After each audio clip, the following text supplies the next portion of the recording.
Today I will show you how to change email on Instagram, and if you find this video helpful, please do not forget to like and subscribe.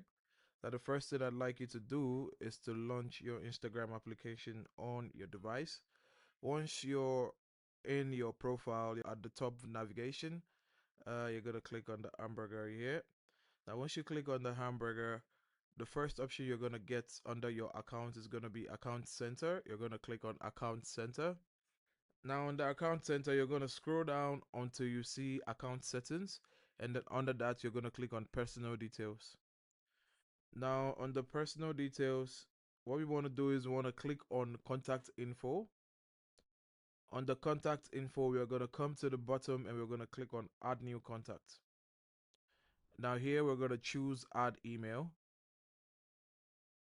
Now you can see that it gives you an option to add an email in this dialog box, but once you look below, it says adding this email will replace and then to show your old email on this Instagram account. So once you add the email here, you're going to click on next, and it's going to take you through the process. And once your email is added, it's going to replace your old email on your Instagram account.